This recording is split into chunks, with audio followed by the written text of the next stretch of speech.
신약성경 히브리서 10장 32절에서 39절의 말씀입니다.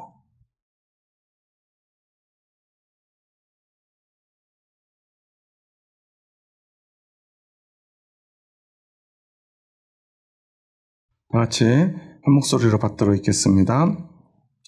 전날에 너희가 빛을 받은 후에 고난의 큰 싸움을 견디어낸 것을 생각하라. 혹은 비방과 환난으로서 사람에게 구경거리가 되고 혹은 이런 형편에 있는 자들과 사귀는 자가 되었으니 너희가 갇힌 자를 동정하고 너희 소유를 빼앗기는 것도 기쁘게 당한 것은 더 낫고 영구한 소유가 있는 줄 알미라. 그러므로 너희 담대함을 버리지 말라. 이것이 큰 상을 얻게 하느니라.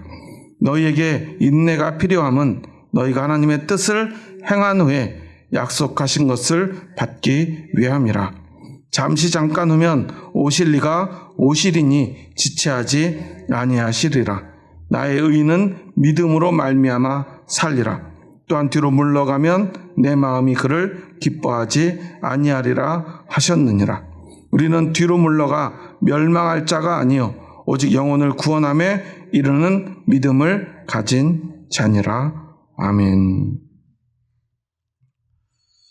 오늘 히브리서 저자는 참 믿음이 무엇인가를 다시 한번 고백합니다.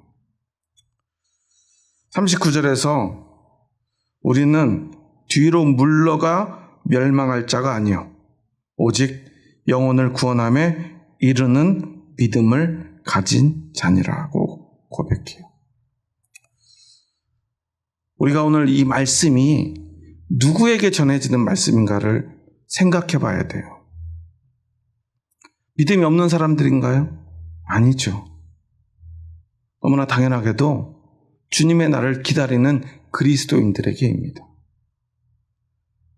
그런데 오늘 39절에서 우리는 뒤로 물러가 멸망할 자가 아니라고 그러죠. 왜 이렇게 말했을까요? 우리가 믿음으로 살지만 세상의 환난이, 세상의 고통이, 그리고 세상의 비방이 그리스도인들로 하여금 뒤로 물러가게 만들기 때문입니다. 뒤로 물러간다는 것은 어떤 의미죠? 믿음이 아닌 세상을 향해 나아가는 거죠. 그 믿음을 지켜내는 게 너무나 힘든 거죠. 오늘 우리가 너무나 잘 알고 있는 38절의 말씀, 나의 의는 믿음으로 말미암아 살리라. 그런데 그 뒤에 있는 구절이 있죠. 또한 뒤로 물러가면 내 마음이 그를 기뻐하지 아니하리라 하셨느니라. 너무나 많은 그리스도인들이요, 기로에 서 있는 거예요. 믿음으로 살 것인가? 뒤로 물러갈 것인가? 뒤로 물러가고 멸망할 것인가? 믿음으로 기필코 살아낼 것인가? 여러분은 살기 원하십니까? 죽기 원하십니까? 여러분은 살고 싶잖아요. 믿음이 없는 사람들도 살고 싶어 해요. 노인들이 하는 제일 거짓말 1위가 뭐예요? 빨리 죽어야 된다는. 예전에 저하고 이제 동갑내기 친구가 자기 아버지 때문에 고민이래요. 그리고 그분도 이제 90이 넘어서 돌아가셨는데 내일 모레면 이제 90인데요. 몸에 이렇게 종양이 큰 게 생겼대요. 좀 고통스러우셨나 봐요. 근데 의사가요, 수술을 하는 것보다 안 하는 게 낫겠다고 그랬대요. 왜냐하면 어차피 연세가 많으셔서 수술을 차라리 안 하는 게 낫다는 거예요. 왜 그래요? 잘못하면 수술했다가 못 깨어날 수도 있고, 수술을 해가지고 물론 좋아지겠지만 그 후유증이 더 클 가능성이 높고, 연세가 많으시면 어때요? 암도 잘 안 큰대요. 웬만하면 이제 지금 더 안 커질 거니까 차라리 좀 참으시면서 약도 좀 먹고 좀 힘들면 이렇게 처치를 하면서 그냥 사시는 게 어떻겠냐. 그 말은 뒤에 어떤 말이 담겨 있어요? 좀 이제 얼마 안 남으셨는데 좀 적당히 사시다가 돌아가시는 게 낫지 않겠냐. 약간 이런 투로 말을 했나 봐요. 그러니까 아버지가 막 화를 막 내시면서 당장 수술시켜달라고 아들한테. 그래서 그 아들이 저한테 이제 고민을 털어놓더라고. 목사님 생각은 어때요? 수술 지금 안 하시는 게 낫잖아요. 나이가 90이신데. 그래서 저도 교회 사역할 때 노인분들 많이 만나가지고 그 정도 연세에는 보통 웬만하면 수술을 안 하시던데 제가 생각해도 안 하는 게 훨씬 이득일 것 같은데 잘 설득해봐요. 그러고서 몇 주 뒤에 만났더니요. 수술을 했대요. 왜 했냐면 자기도 의사도 끝까지 말렸지만 본인의 강한 의지로 기필코 수술을 하셨대요. 그리고서는 지금 병원에 누워 계신대요.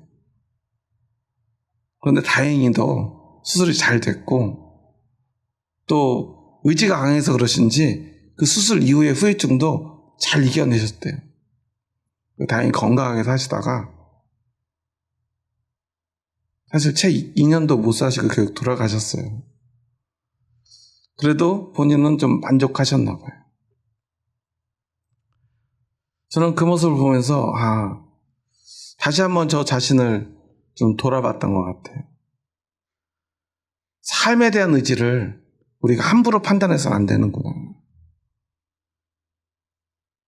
젊은 사람이 볼 때는 이제 곧 내일 모레 돌아가실 분인데 당사자는 어때요? 전혀 그렇게 생각하지 않으시는 거예요. 건강하게 오래 살고 싶으신 거예요. 90이 되셨어도요, 더 살고 싶은 거예요. 하루를 살아도 건강하게 편하게 살고 싶으신 거예요. 사람의 이 삶에 대한 욕망은 우리가 함부로 판단할 수 있는 문제가 아니구나. 앞으로는 그런 문제가 있으면 섣부르게 대답하면 안 되겠구나. 그런 생각을 했어요. 살고 싶은 욕망, 그것은 인간의 당연한 권리일 것입니다. 누구나 살고 싶죠. 심지어 스스로 목숨을 끊는 사람들조차도요, 사실은 마지막 순간까지도 살고 싶은데, 그러기 너무도 고통스러운 어떤 이유가 있었겠죠. 정말로 죽고 싶은 사람이 누가 있겠습니까? 어느 누가 죽고 싶겠습니까? 그런데 우리 그리스도인은요, 이 삶이라고 하는 것에 대한 의미를 다르게 가진 사람들이라는 사실을 우리는 기억해야 합니다. 우리 오늘 37절을 보면 오늘 히브리서 저자가 아주 강조하는 내용이 나와요. 함께 읽어볼까요? 잠깐 후면 오실 이가 오시리니 지체하지 아니하시리라. 앞서 36절에서 이렇게 말해요. 너희에게 인내가 필요함은 너희가 하나님의 뜻을 행한 후에 약속하신 것을 받기 위함이라. 우리의 인내는요, 그냥 끝까지 참기만 하기 위한 게 아니라는 거예요. 하나님의 뜻을 행하고 우리가 참아야 되는 것은 약속하신 것을 받기 위함이라는 거예요. 여러분은 그냥 무조건적으로 모든 것을 희생하기 위해서 예수님을 믿나요? 아니죠. 우리에게도 목적이 있어요. 우리에게도 뜻한 바가 있다는 거예요. 세상 사람들은요, 복을 받고 복된 삶을 살려고 열심히 살아갑니다. 공부도 열심히 하고요, 일도 열심히 하고요, 투자도 열심히 하고요, 뭔가 하여튼 열심히 살아요. 다들 왜 열심히 사냐면 잘 살기 위해서. 여기서 잘 산다는 것, 이것의 의미가 중요해요. 세상 사람들은 잘 산다는 것, 쉽게 말하면 복된 삶을 사는 것은 돈이 많은 삶, 그 많은 돈을 가지고 편안하고 건강하고 자신이 하고 싶은 것을 하면서 사는 삶을 위해서 사람들은 최선을 다해요. 땀 흘리고요, 시간을 바치고요, 공부도 하고요, 그리고 온갖 노력을 다 기울입니다. 그렇게 잘 살기 위한 삶을, 더 정확히 표현하면 부자로 살기 위해서. 그런데 사실 그리스도인들도요, 세상 사람들이 그렇게 복받기 원하듯 우리들도 복을 위해 살아가요. 단지 다른 것은 하나뿐입니다. 그 복의 개념이 다를 뿐이에요. 우리도 그들도 다 복을 위해 살아가요. 그런데 세상의 복은 돈이라면 우리의 복은 주님, 더 정확히 말하면 주님의 날입니다. 그 때를 기다리는 거예요. 여러분 생각해 보세요. 고3 수험생들이 열심히 공부해요. 공부를 열심히 한 친구들은 어떤 날을 기다리죠? 수능 날을 기다려요. 왜 기다려요? 그날 내 실력을 어떻게 해줘야 돼요? 보여줘야죠. 그리고 그걸 보여줘야 뭐가 와요? 합격이라고 하는 그런 열매를 내가 먹을 수가 있잖아요. 그 열매를 거둬들일 날이 빨리 와야 돼요. 공부를 열심히 했어요. 이제는 시험만 보면 나는 올 1등급 받아가지고 내가 원하는 대학 학과에 갈 수 있어요. 그런 친구들은 수능 날이 기다려지겠죠. 손꼽아 기다릴 거예요. 빨리 왔으면. 그런데 준비가 안 된 사람들은 어때요? 그날이 다가오는 게 두렵죠. 왜? 준비가 안 돼 있으니까요. 그러면 이번에 보지 말고 난 1년쯤 더 준비하고 내년에 볼까? 대부분 이런 생각하는 친구들은 준비가 안 된 친구들이에요. 그날이 오는 게 달갑지 않아요. 그날 오는 것을 원하지 않아요. 근데 준비된 친구들 어때요? 그날이 너무나 기다려지죠. 빨리 가서 내 실력을 보여주고 싶어요. 물론 대다수가 그렇지 않기 때문에 공감이 별로 안 될 거예요. 많은 사람들이. 그런데 그런 친구들이 있다는 거예요. 세상에서도 마찬가지예요. 주님의 날, 그날을 세상은 종말이라고 부릅니다. 종말. 종말을 좋아하는 사람이 있나요? 별로 없을 거예요. 그런데 종말을 기다리는 사람들이 있어요. 그런 사람들을 우리는 그리스도인이라고 부릅니다. 그날을 기다려요. 그날만을 기다려요. 초대교회에서부터 지금까지 그리스도인들은요, 그날을 기다립니다. 마지막 날. 주님이 이 땅에 다시 오셔서 세상을 심판하는 그날을 기다려요. 그래야만 우리가 진짜 살 수 있기 때문에.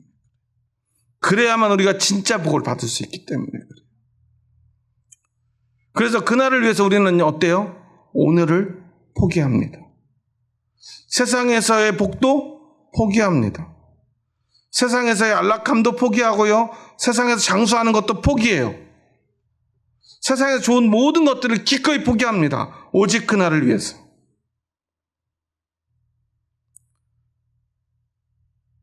수능날을 기다리는 공부 열심히 한 친구들과 되게 닮아 있어요.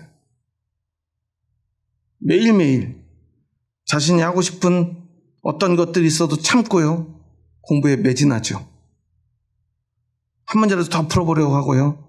자신이 혹시 아직도 모르는 게 있다 점검하면서 그날을 하루하루 손꼽아 기다려요. 물론 다행스러운 건 우리들은 그렇게 시험을 보지 않아도 괜찮다는 거예요. 그렇게 노력하지 않아도, 그리고 특별한 재능, 공부 잘하는 재능이 있지 않아도 괜찮아요. 우리에게는 하나님의 은혜가 있습니다. 그리고 우리는 그 은혜를 힘입어서 부족해도 괜찮아요. 뭐만 있으면 되죠? 믿음만 있으면 돼요. 그런데 모두가 믿음만 있으면 된다고 생각하고 그날을 기다리고 있었는데 그 믿음만 가진다는 게 얼마나 어려운지를 오늘 히브리서 저자는 고백하고 있어요. 우리 한번 32절에서 34절 말씀을 함께 읽습니다.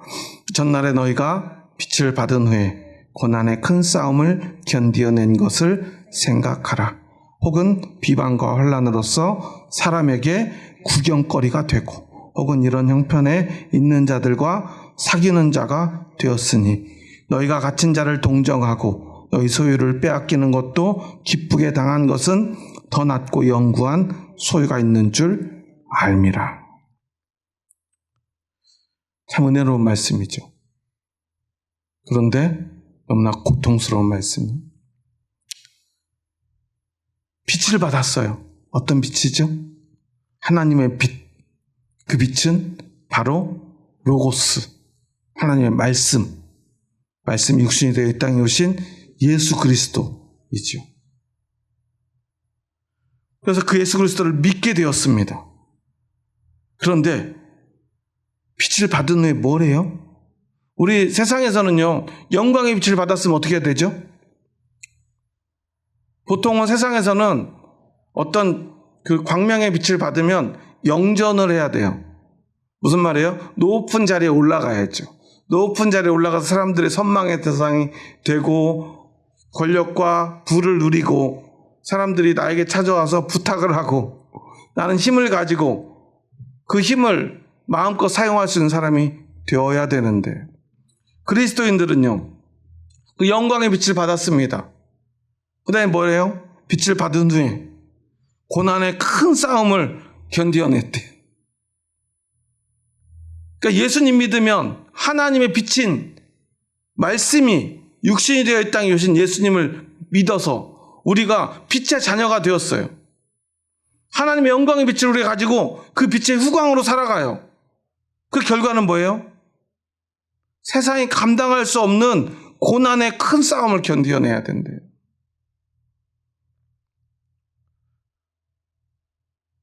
저는 오늘날 한국교회의 가장 큰 문제는 이 믿음의 고난에 대해서 잊어버린 것이라고 생각을 해요.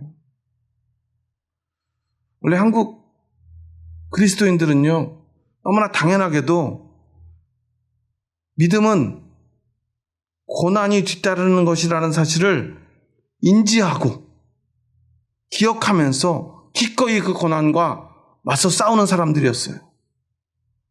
그런데 언젠가부터요, 그리스도인들은 고난을 외면하기 시작해요. 예수님 믿으면 돈 많이 벌고 건강해지고 성공하고 잘 되고 부흥되는 것라고 생각해요. 우리가 그냥 얼핏 생각해도 그렇잖아요. 지나가다가 교회가 부흥이 돼서 큰 멋지고 아름다운 건물 짓고 많은 사람들이 모여가지고 신나게 찬양하고 있으면 저 교회를 가면 뭔가 일이 잘 될 것 같은 마음이 들잖아요. 믿음이 없어도 그런 생각할 수 있잖아요. 그리고 그리스도인들도 그런 생각 하잖아요.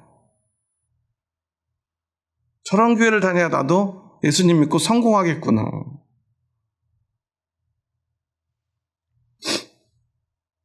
부흥되지 못한 교회는 별로 가고 싶어 하지 않아요. 왜 그래요? 예수 믿고 저렇게 사는 걸 보니까, 저 모양 저 꼴로 사는 걸 보니까 어때요? 예수 믿으면 실패하는구나. 요 모양 요 꼴로 망하겠구나. 그런 생각을 하게 되는 거예요. 이런 생각에서부터 우리의 모든 것들이 잘못되어 간다는 사실이에요.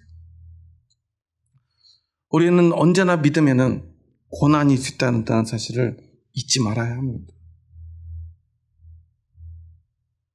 성공하는 그리스도인, 그 성공의 의미를 우리는 바로 알아야 돼요. 예수 믿어서 세상에서 성공하기 위해서 우리는 믿음을 가지는 게 아니지 않습니까?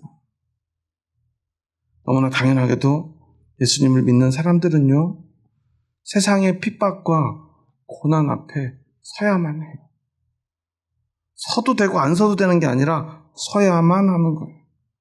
고난의 큰 싸움을 견디어내야 하는 거예요. 33절에 보면 비방과 환난으로서 사람에게 구경거리가 된다고 그랬죠.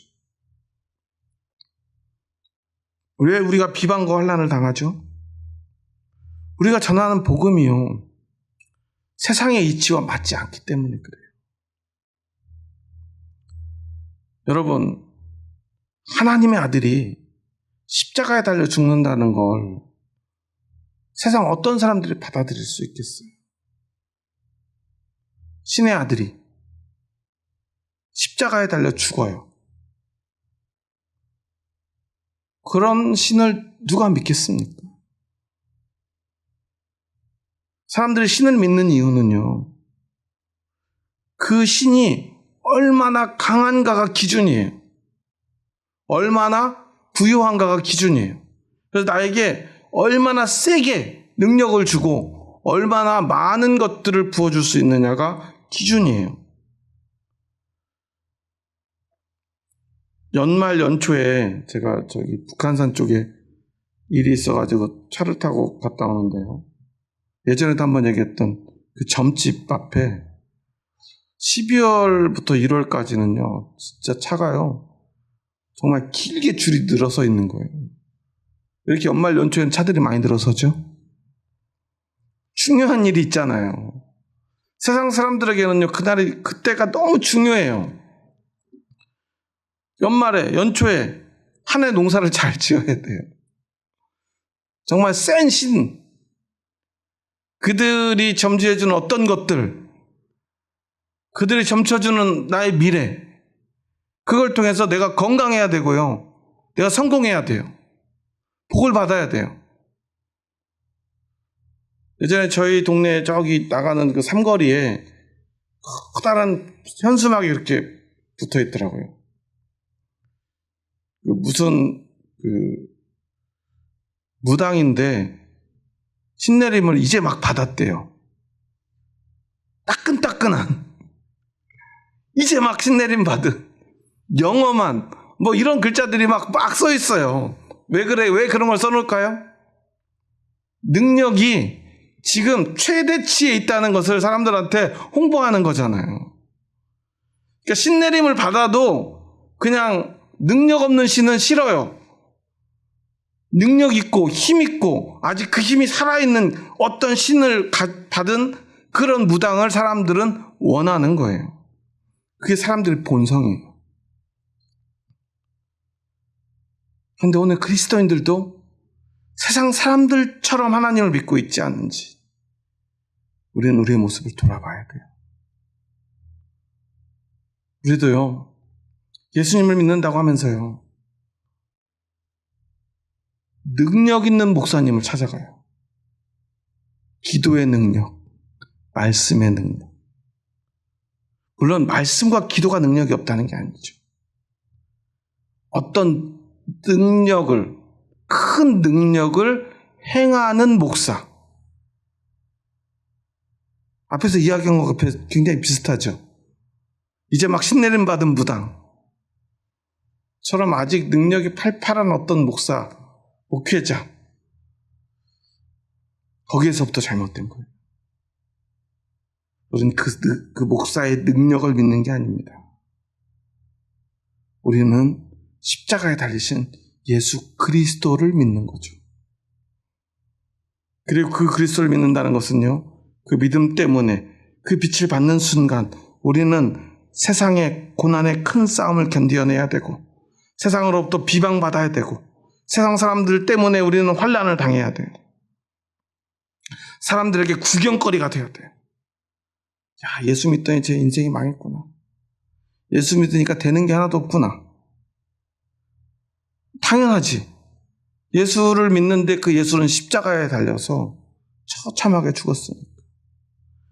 그런 예수 믿으니까 그렇게 되지. 우리는 그런 소리를 들어도 어때요? 물러서지 않는 사람들. 왜냐하면 그 예수가 다시 오실 것이기 때문입니다.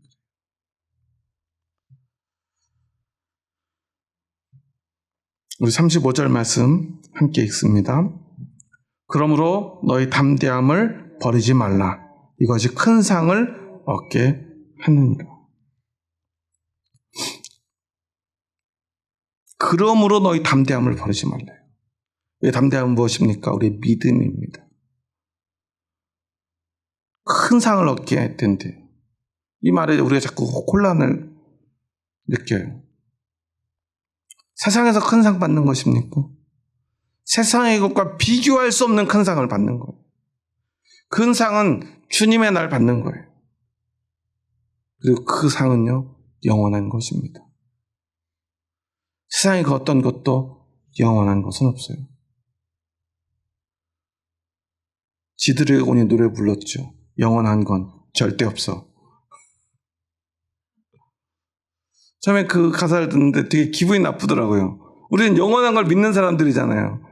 그런데 세상에서 어떻게 보면 세계에서 제일 유명한 가수 중에 하나잖아요. 우리나라 가수 중에서도 국제적으로 제일 유명한 가수고 지금도 뭐 인기가 많잖아요. 그런데 너무나 분명하게 노래 부르잖아요. 영원한 건 절대 없어 그러잖아요. 그런데 우리는 그 영원한 것을 믿어요. 그런데 한편으로 세상의 가수가 그렇게 부르는 건 당연하구나. 세상에는 영원한 게 없으니까요. 그런데 우리는 세상에 없는 영원한 것을 믿죠. 영원한 나라, 영원한 생명을 믿어요. 그래서 우리는요, 세상에 있는 것들을 다 빼앗겨도요. 세상의 모든 소유를 다 잃어버리고요. 감옥에 갇히고요. 세상에 있는 모든 기쁨을 다 잃어버려도 그 영원한 것 하나만을 위해서 기꺼이 그 모든 것들을 포기합니다. 34절에서 이렇게 고백하죠. 너희가 갇힌 자를 동정하고 너희 소유를 빼앗기는 것도 기쁘게 당한 것은 더 낫고 영구한 소유가 있는 줄 알미라. 더 낫고 영구한 소유. 그것이 바로 우리의 구원입니다. 하나님의 나라입니다. 영생입니다. 더 낫고 영원한 소유가 우리에게 있는 줄 아는 사람만이 물러섬 없이 그 믿음을 지켜낼 수 있어요. 많은 그리스도인들의 이게요. 예수님 한번 믿었는데 어떻게 그 믿음이 사라지고 그 믿음을 배신할 수 있느냐고. 우리가 착각하면 안 돼요. 세상의 것이 더 소중해지면요, 보이지 않는 하나님의 나라 얼마든지 헌신짝처럼 버릴 수 있어요. 그런데 그 영원한 것, 영원한 나라를 잊어버리지 않는 사람은요, 그걸 포기할 수 없죠. 그러니까 그 믿음이 있는 사람들의 눈에는요, 이해가 안 돼요. 어떻게 믿음을 저버리지? 어떻게 한 번 예수님 믿었는데 그 믿음에서 떠나지? 어떻게 교회 다니던 사람이 절에 가지? 이해가 안 되죠. 그런데 그 보이지 않는 영원한 것에 대한 소망을 잃어버린 사람은요, 그거보다 세상의 것이 더 크게 느껴지는 사람은요, 오히려 믿는 게 너무 이상해요. 믿음을 안 잃어버리는 게 너무 이상한 거예요. 괜히 뒤로 물러가 멸망할 자에 대한 이야기를 하는 게 아닙니다. 우리도요, 이 영원한 소망을 잃어버리면 언제든 물러갈 수밖에 없어요. 세상의 것 붙들 수밖에 없죠. 여러분 가끔 그런 생각 안 드나요? 만약에 if 하나님 나라가 없다면, 하나님이 살아계시지 않는다면, 구원이 없다면, 예수님이 다시 오시지 않는다면, 우리가 믿는 게 다 허상이라면 우리는 뭐 하고 있는 거죠? 우리가 하고 있는 이 모든 것들은 얼마나 쓸모없는 일입니까? 세상에서 우리처럼 불쌍한 사람이 없을 거예요. 우리는 그것을 위해서 모든 걸 다 희생하고 있는데, 아니, 앞으로도 계속 희생해야 되는데, 언제까지요? 주님이 오실 때까지. 심지어요, 주님이 오실 때가 되면 어떤 일이 벌어진다 그러죠? 세상의 악한 자들이 권세를 잡고 하나님의 백성들을 다 잡아 죽인대요. 한동안 666 이런 거 유행했었잖아요. 그래가지고 666표 짐승의 표를 받지 말아야 된다. 받으면 구원을 받지 못한다. 어떤 게 666표냐 이런 거 가지고 바코드 받으면 안 되고 바코드도 찍으면 안 되고 이런 얘기 많이 했었잖아요. 여러분, 바코드를 보면 새긴다고 우리가 구원 못 받겠습니까?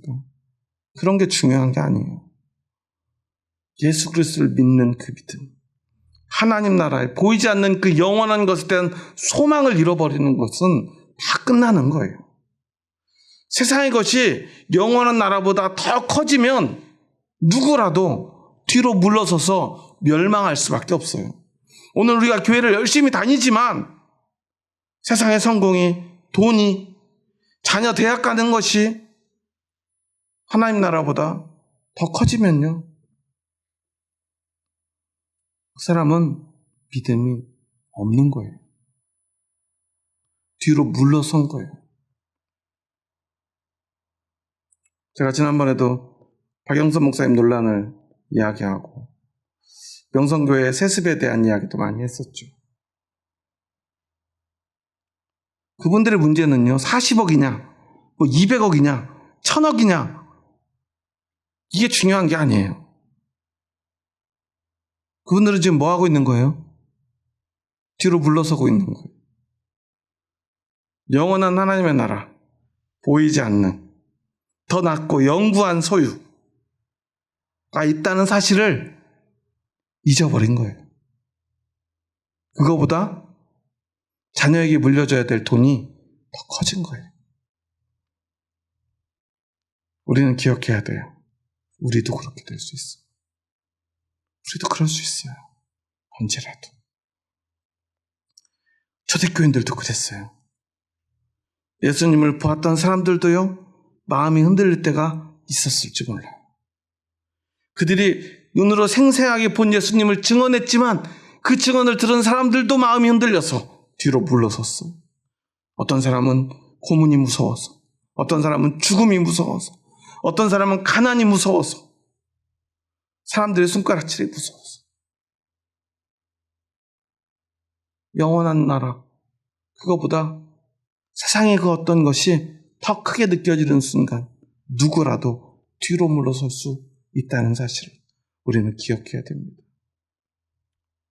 중요한 건 오늘 나에게 이 더 낮고 영구한 소유, 예수 그리스도가 주시는 그 구원이, 그 나라가, 그 생명이 세상의 그 무엇보다 소중한가를 우리는 오늘 돌아봐야 합니다. 그래도 이겨내기 힘든 싸움을 우리는 싸워야 돼요. 그런데 그 믿음이 없는데요, 그 소망이 보이지 않는데, 소망이 더 크지 않는데, 그 영원한 생명이 세상의 그 무엇보다 더 크게 느껴지지 않는데 우리가 어떻게 물러서지 않을 수 있겠습니까? 하지만 이브리스서는 고백하죠. 우리는 뒤로 물러가 멸망할 자가 아니야. 오직 영혼을 구원함에 이르는 믿음을 가진 자니라. 그 믿음의 고백, 오늘 나에게 있는가? 우리는 돌아봐야 합니다. 그리스도에게는요, 그거밖에 없어요. 저는 이 히브리서 저자의 이 39절의 고백, 이 고백을 하는 심정을 생각해야 된다고 생각합니다. 어떤 심정으로 이런 고백을 드렸을까? 너무나 많은 배교자들, 믿음 흔들린 자들을 그는 수도 없이 보았을 거예요. 그 속에서도 그는 그 믿음을 지켜냅니다. 그들이 어떤 이유에서 믿음을 떠났든 오늘 나는 이 영원한 나라와 그 생명, 세상의 그 무엇보다 낫고 영원한 그 소유, 그 소망, 그것을 잃어버릴 수는 없으니까요.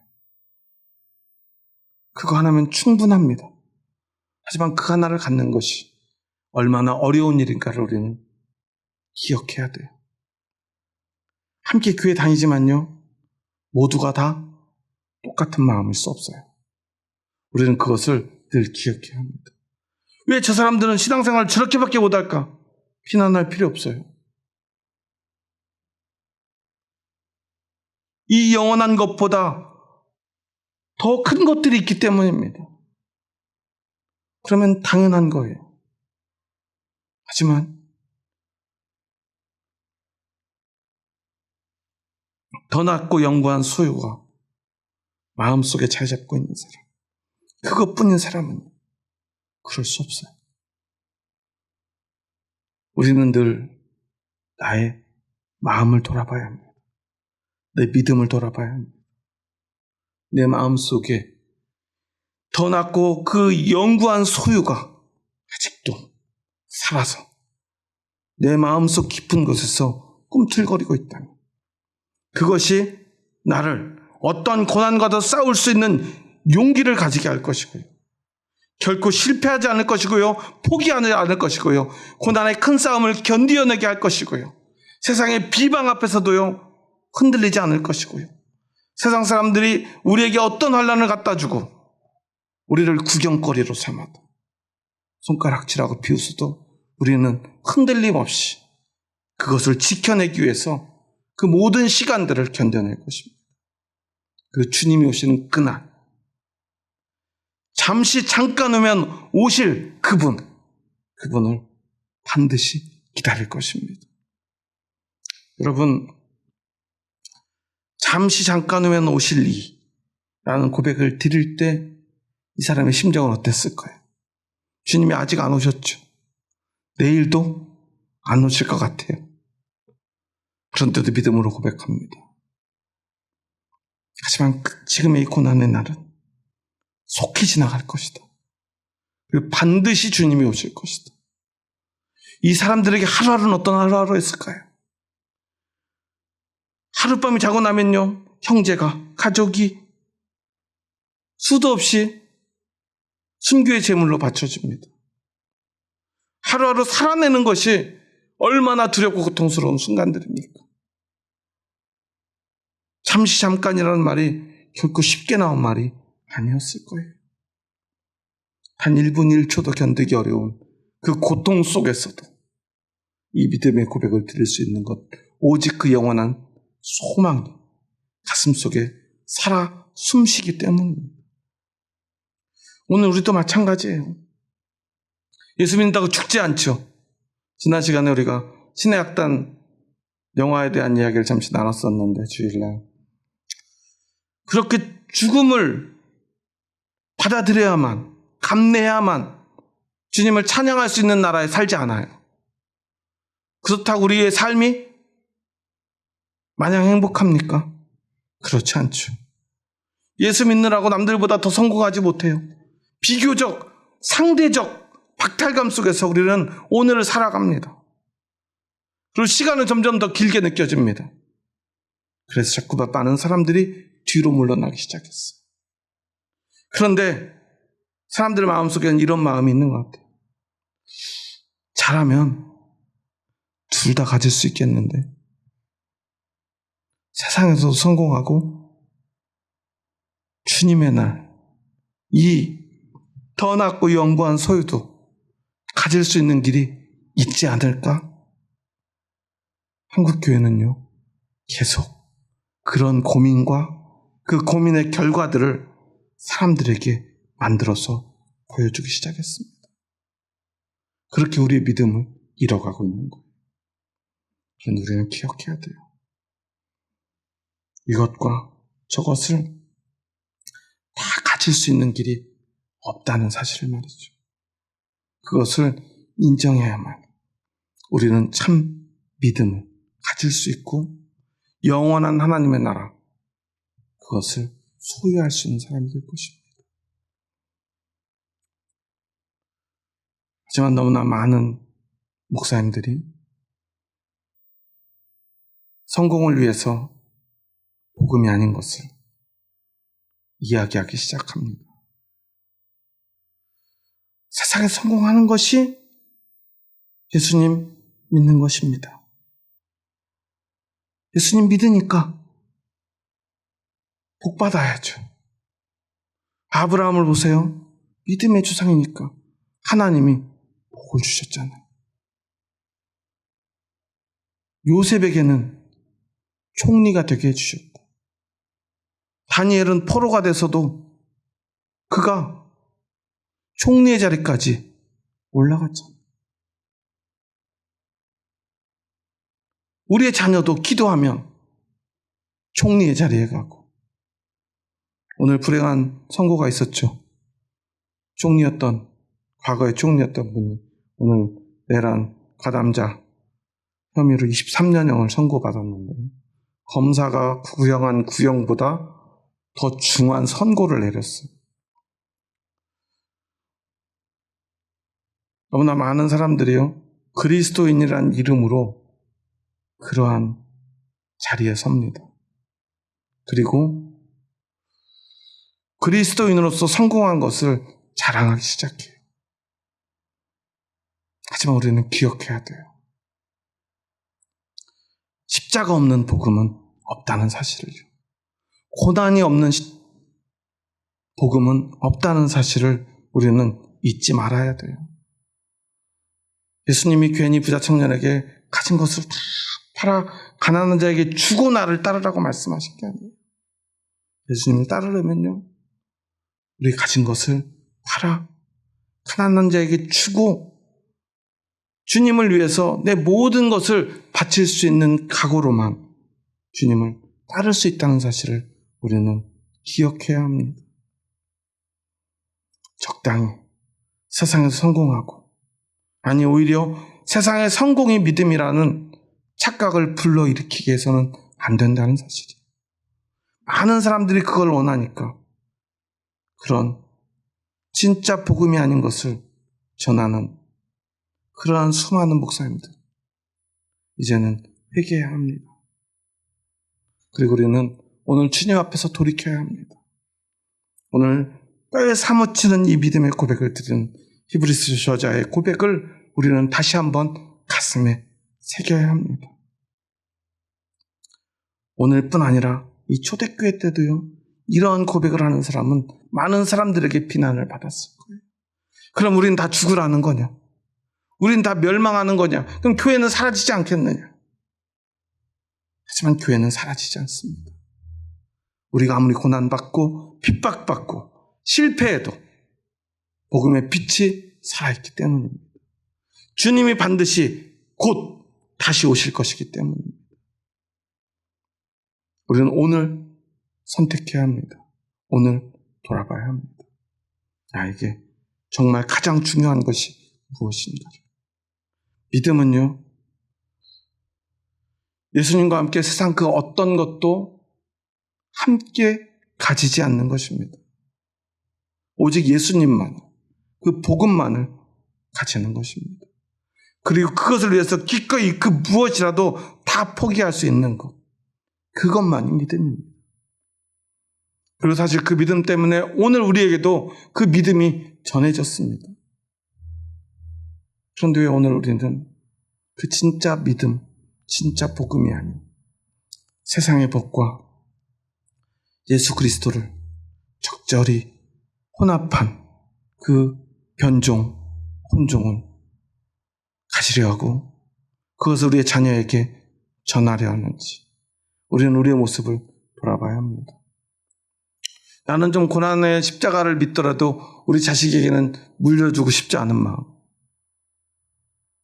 그게 진짜 믿음일까요?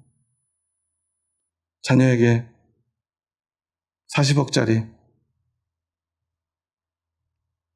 교회 건물을 물려주고 싶은 그것이 진짜 믿음의 고백일까요? 수십만 명의 교회를 만든 후에 그것을 대물림해 주는 것이, 그것이 정말 자식을 위한 걸까요? 진짜 그것이 하나님 앞에 한 점 부끄러움 없이 믿음이라고 말할 수 있을까요? 저는 그럴 수 없다고 생각합니다. 물론 저도 제가 할 수 있다면 자녀에게 좋은 거 물려주고 싶은 마음이 없지 않아요. 하지만 둘 중에 하나만 선택해야 된다면 저는 재산이 아니라 믿음을 물려주고 싶습니다. 자녀에게 원망받더라도 말이죠. 영원한 하나님 나라의 소망 없는 삶, 그것이 이 세상에서의 어떤 성공을 가져다 줄지 모르지만 반드시 그날은 우리 자녀에게도 속히 올 것이기 때문입니다. 우리보단 더디 오겠지만 그들도 반드시 주님 앞에 서야 합니다. 우리가 딱 하나, 우리 자녀에게 딱 하나만 물려줘야 된다면 예수 그리스도 그 십자가를 물려줘야 되지 않겠습니까? 그것 때문에 그 아이들이 가난한 삶을 살고 고통스러운 삶을 살고 고난의 길을 가야 하고 고난과 싸워야 하고 비방을 받아야 하고 환난을 당하더라도 말이죠. 그게 진짜 믿음의 부모, 그 부모가 자녀에게 물려줘야 될 것이고 자녀를 대하는 태도가 아니겠습니까? 믿음으로 진짜 믿음을 물려주는 자녀 부모들이 생겨날 때 오늘 우리 자녀들은 세상 고난과 맞서 싸울 수 있는 진짜 믿음의 자녀가 될 줄 믿습니다. 교회에 많은 문제가 있다고 하지만 그 문제를 이겨낼 힘을 교회가 비로소 가지게 될 것입니다. 하지만 지금과 같은 모습이라면 우리 자녀들에게 우리가 좋은 것, 풍요로운 삶 물려줄지 모르지만 그들에게 과연 진짜 믿음을 물려줄 수 있을지 우리는 우리의 모습을 다시 돌아봐야 될 것입니다. 그리고 그러기 전에 먼저 오늘 나에게는 뒤로 물러가 멸망하는 자, 세상 것 바라보며 그것과 주님의 빛을 저울질하는 마음이 있는지 아니면 오직 영혼을 구원함에 이르는 그 믿음을 가지고 있는지 다시 한번 돌아보는 시간이 되기를 주님의 이름으로 축원합니다. 기도하시겠습니다. 하나님 감사합니다. 저희 부족하고 약한 자들 사랑하셔서 저희들에게 오직 영혼을 구원함에 이르게 하는 그 믿음을 허락하여 주시니 감사합니다. 하지만 그 빛을 본 후에 우리의 삶은 고난의 큰 싸움을 견뎌내야만 했습니다. 아니 지금도 그 싸움을 견뎌내야만 합니다. 세상 사람들은 우리를 비방하고 우리를 환난으로 이끕니다. 사람들은 우리를 비웃습니다. 세상의 것들을 우리는 포기해야 합니다. 아니 언제라도 포기할 각오가 있어야만 함을 고백합니다. 하지만 그렇더라도 우리에게는 영원한 것, 영원한 생명의 소망, 영원한 나라의 소망, 오직 그 구원의 빛, 그것뿐임을 고백합니다. 그 믿음을 가진 사람은 결코 세상 앞에 뒤로 물러서지 않지만 그 무엇이 되었든 그것이 돈이든 성공이든 그것이 영원한 그 하나님의 나라 그 소망보다 커지는 순간 우리는 언제라도 뒤로 물러설 수밖에 없는 연약한 존재임을 고백합니다. 오늘 나는 어떠한 믿음으로 서 있는지 우리의 모습을 다시 한번 돌아보며 다시 한번 주님의 십자가를 붙들고 나는 뒤로 물러가 멸망할 자가 아니다. 오직 영혼을 구원함에 이르는 믿음을 가진 사람이다. 고백할 수 있는 저희들 되게 하여 주시옵소서. 이제는 우리 주 예수 그리스도의 은혜와 하나님의 지극하신 사랑하심과 성령님의 교통하심이 오늘 세상의 환난과 고통 앞에서 뒤로 물러서지 않고 오직 더 낮고 영구한 소유가 있음을 알고 오직 영혼을 구원함에 이르게 하는 믿음만을 고백하며 끝까지 영원한 하나님 나라의 소망으로 살아가기 원하는 이 자리에 머리 숙인 한 영혼 한 영혼 머리 위에 이제로부터 영원토록 함께 하시기를 간절히 축원하옵나이다. 아멘.